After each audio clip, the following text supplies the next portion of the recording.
right. Paper එකේ 12 වෙනි ප්‍රශ්නේ 2024 25 ඕ ලෙවල් පේපර් එකේ පළවෙනි ප්‍රශ්න පත්‍රයේ 12 වෙනි ගාන. රූපයේ දී ඇති තොරතුරු අනුව XE අගය සොයන්න කියනවා.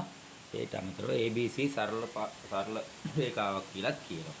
දී ඇති තොරතුරු අනුව අපිට ගන්න පුළුවන් මෙන්න මේක සමද්විපාද ත්‍රිකෝණයක්. මොකද මේ පාදයේ සමානයි කියලා දීලා තියෙනවා.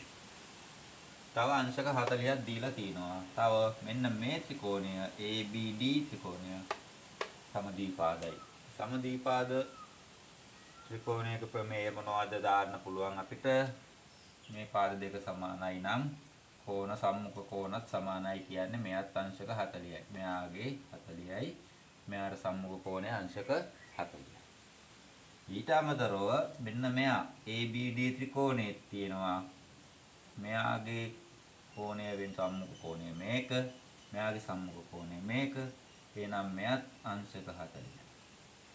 දැන් අපි දන්නවා සමද්විපාද හරි කුමන ආකාරයක හරි ත්‍රිකෝණයක අභ්‍යන්තර කෝණවල එකතුව අංශක 180යි.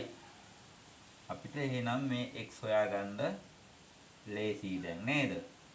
x කියන එක අපි මෙහෙම තියලා එයයි 40යි මේ 40යි මේ 40යි ඔක්කොගෙම එකතුව 180යි කියලා ගත්තොත් 40යි 40යි 120යි sorry 40යි 40යි 80යි 40යි 120යි x තනි කරලා 180න් මේ කට්ටිය අඩු කරමු.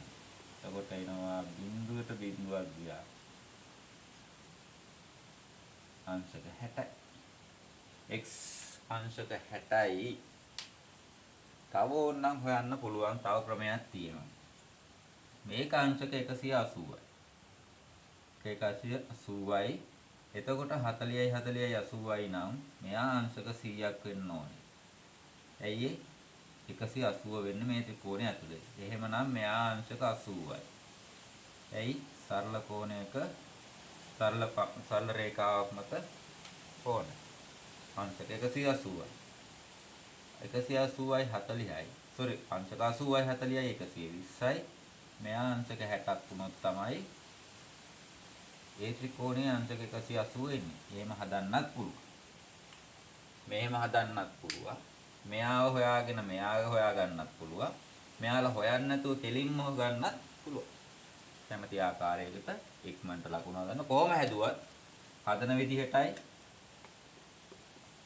උත්තරේටයි ලකුණු දෙකක්. හරිනේ.